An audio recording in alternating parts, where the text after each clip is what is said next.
Hello, my grasshoppers. I actually shouldn't say grasshoppers, or Hieronymus the skunk is going to be at my feet, very confused, wondering where his grasshoppers are. But anyway, today we're going to talk about assembling a tire. I'm going to show you how to basically put it together, and then tomorrow I think we're going to get some video of do's and don'ts while tire running at the hill. But I have a little rant before we get started here, I guess, or kind of a challenge or a favor to ask. I'll give you an example to start with.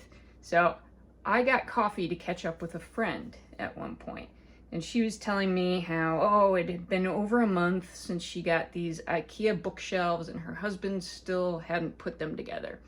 And I said, do you not know how to put together IKEA bookshelves? And she was like, I do. I mean, I've put together bookshelves before. And she's like, but, I mean, I don't know. I always let him do that stuff. I mean, it makes him feel good, right? You know, it makes him feel needed. It's kind of the response there. So she acts like she can't put together bookshelves so that her husband can feel needed, apparently. But I guess what I would like everyone to consider is when you do something like that, how is that husband then supposed to go to work? So this man thinks that, his representation of a woman is somebody who can't follow IKEA bookshelf instructions, can't put together a bookshelf. How is he supposed to go to work and be in the workplace and think that a woman is just as capable of him as doing his job? Or so whether he's, a hiring manager, or he's just how he treats a coworker, or, even a subordinate. It matters. It really, really does matter. So my kind of ask of you, and part of the reason to put out this video, is I would really like women to just try to put together their tire without going right to a male partner to do it. So we're going to go over all the pieces and parts, and hopefully by the end of the video, you will have everything you need to know. All right, so starting off with the hardware, just picked these things up at Home Depot. You don't have to have the exact size as me. These are just sizes that I like to work with. You do want something, though, where you're going to be able to fit like a rope through this eye bolt and have it be pretty sturdy. But the ones that I am using today are 3/8 inch wide for these washers here, and 3/8 inch here. This one's a 4-inch long one. And then this drill bit right here is 5/16. Okay, so if we kind of do the conversion here, this would be 6/16. So it may be a while since you've done this kind of math, but the equivalency, this is 6/16. This is 5/16. So what that means is that this is just a hair smaller than this right here. And that's actually what you want, because you want a nice snug fit.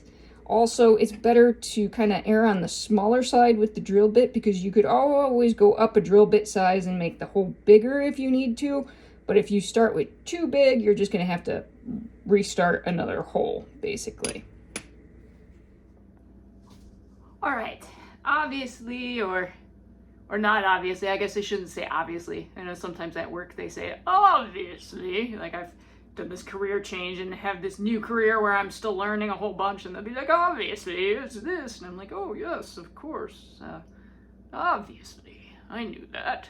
So I shouldn't say obviously, but we do need a tire for this, for putting together the tire rig, right? So for getting a tire, first off, let me point out that this tire is pretty massive. This is actually bigger than either of the tires Lee or I used. I'm just using this tire for demonstration purposes because it's like what we had in the driveway. You don't want to start with a tire this size. I haven't even worked up to a tire this size. So what size tire do you want to use? You want something that's like for like a compact car, a small like Toyota or something. Just something, one of the smallest car tires that you can find. And how are you going to get that? You could get it for completely free. Most tire shops are really happy to unload their tires. I know that the first tire shop I called when I was looking for a tire, they were like, oh, we can't do that. But the very next one was like, yeah, you could take as many of our tires as you want. You know, make it clear that it's a tire that is no longer good for a car. You're looking for a worn tire that they need to dispose of. Most tire shops do actually have to pay to dispose of their tires. So they're more than happy to give these old, worn out tires that can no longer go on a car to you. You could just tell them it's for a project if you don't want to tell them it's for running, you know. They are happy to give them to you. So getting a tire should not be too hard. And then I see them on the side of the road sometimes too, side of the highway and stuff. But you know, if you be careful if you're going to be pulling off at this you know, the side of the highway. But probably the tire shop is probably the easier way to go, especially when you're looking for kind of a specific, you know, smaller type of tire to tow. All right, so let's get started. All right, so I have put my drill bit into the drill here, and pretty much what you're going to do is you just want to go somewhere in the center. Just try to have it halfway. Try to have your hole halfway between the top and the bottom here. Okay. Sorry, I apologize. I don't have the best angle here for us, but there we go. It's kind of in the middle. Oop, my drill's backwards. Make sure it's rotating to the right, otherwise it's going to be much harder than it needs to be. Alrighty. I'm kind of holding that with my elbow and putting a lot of downward force here.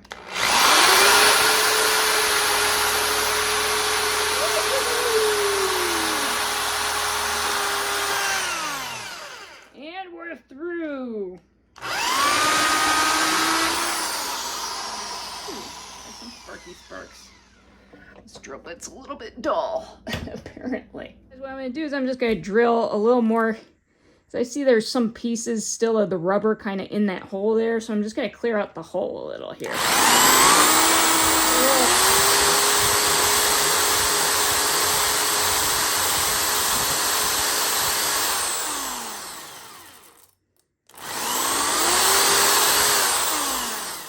All right, take a look. We got our hole right here. I have made a mess on the kitchen floor. Little dust everywhere. It's okay. Our robot vacuum over there will take care of it. I did just realize that I forgot to point out that this is a 2-pack for the washers. I do like having a washer on each side. All right, so I'm opening those up, and then we've got our eye bolt. I've taken the nut off of that. And what I'm going to do is I'm going to take one of these washers and fit it over our eye bolt like so. Alrighty. And we're just going to see. Uh-oh.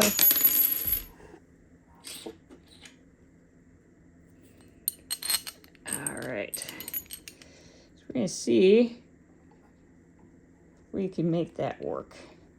Yep, and remember how I said that hole is going to be smaller, so it's really snug. So it's going to take some working it. Maybe spinning it. There we go. Now I got it in, and once you have it in, you can start twisting that. Again, after you clear the hole, it's still too snug, just go up one drill bit size. But this is working. Get in there. Get in there. Whew, my wrist is getting tired. Right there, maybe one more turn. All right, cool. So we got that in. All right, I'm trying to find a good view that works here. But right down here, you can see, here's our eye bolt sticking through. So I'm going to take the washer and put that over that. Okay. And then I've got the nut that came with the eye bolt. And I'm just going to twist that on. And I'm twisting it by hand. I honestly usually only ever twist it by hand. I've never really gone in there with like a wrench to tighten it. You can if you wanted to, but it's really, I don't think necessary. I think that's part 2 of what's Good about using that longer eyebolt. This is again is a 4-inch one. This is gonna have to come pretty loose before this thing comes out. And also that hole being so snug, the using that kind of smaller drill bit makes it really tight anyway. So we've got, you know, both washers and this nut here and a tight hole. I mean, this thing's, it's not going anywhere. Like this is, now we could pretty much pick up the whole tire just by this eyebolt here. Okay, so once that's through the eyebolt here, we're gonna take this, alright, we're gonna make it about a person length long, like about 5 or 6 feet. So from my hand right now to the eyebolt is about right about 5 or 6 feet, maybe like 5.5, right in between there. Okay, and then what we would do is we would cut this and we would knot it right here, and then our clip of course could go, it's a clip, so it doesn't need to be put on first. It could go on after you make the knot, because that's going to go here, right? Now I'm not going to actually cut this and knot it right now because I don't know that that's what I want to use this rope for. I might need this rope for other things in my great outdoor adventures. So let's move on to a finished product so you can see what we do with it from there.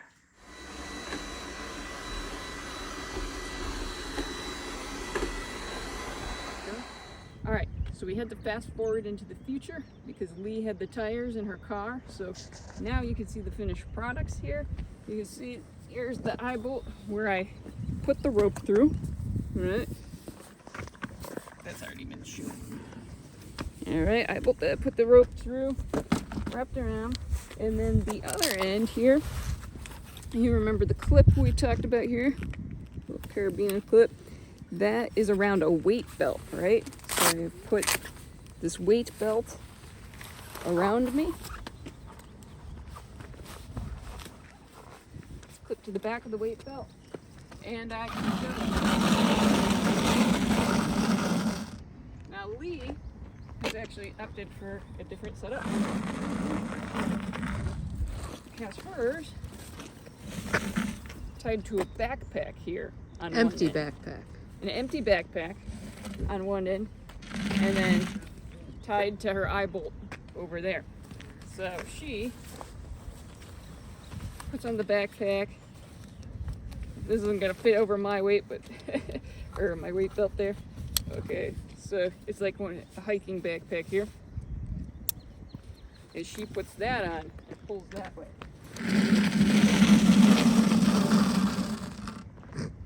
2 tires is There fine. you go. Usually we don't do double tire toe. I'm just showing you guys the different options. So there are a couple different options depending what your preference is. Pretty much I had the backpack handy and just never replaced it. And there you have it. Okay, so this is the other thing we were going to try to show you, would be the running form when you're trying to do this. What you want to avoid is this. And there's a temptation to do that. Kick the tire back behind me a bit. Carmel's going to have to follow me. I'm ready. You got to come follow me. Oh, you weren't moving yet. So now we have all the tire dragging. So you don't want to be hunched over like this. You want to try to keep your body in this posture but lean forward. Whenever I say hill form, I say don't be hunching over on the hill. Be doing this. So same with the tire. My whole body is upright. If that means little tiny steps, it does. So when I take this up the hill or when I'm tired, I don't want to start hunching. Instead, you look at my feet here. Watch my feet. Carmel's going to watch my feet. This is still the jogging form. Once my body's upright, I'm not hunched over. If you're going to walk with it, the same thing. Carmel's going to have to follow me back this way. Poor Carmel. I'm just going to get a workout. I'm still going to be trying to walk upright. Not this, but this. My back is in a straight line. This is the body angle of going up a hill. The chest strap makes it a little easier, but really I've watched people in the belts and they do just fine. I was very hesitant at first because I have some damaged discs in a few spots from other sports, not running. But so when you're going uphill, your good body angle is this little bit of forward lean here. That's the angle that all these muscles get hit. Oh, I'm not far enough out for my tire. There we go. So this body angle, forward lean, is changing how you contract your muscles. So if I just weight my pack, I'll still have flat ground body angle. This tire makes me have more of an uphill body angle. So when we do our hill repeats this morning, it's on a very gentle hill. We're not coming up steep, it's gentle. And so the body angle will be as if it was a little bit steeper, and the effort will be as if we were at a higher altitude. So if you're trying to sign up for these very hilly races and they're exciting to you, and you're worried about having the strength to keep going up all of these mountains when you live in Iowa, or as we do in Ohio, this can be a very good workout for you. The thing to be careful about is that when you run fast, the tire is going to lift up and it can pull you a little bit, around a little bit. So you want to make sure you are doing your core. And the first time you do it, you do want to go and do 20 or 30 minutes and take a day and make sure you haven't sprained yourself at all. Because if you start with a whole bunch at a higher speed right off the bat, you could sprain yourself so badly you get yourself a few weeks off of running, and no one wants that. Not you, not the other people in your life. All right, that's it.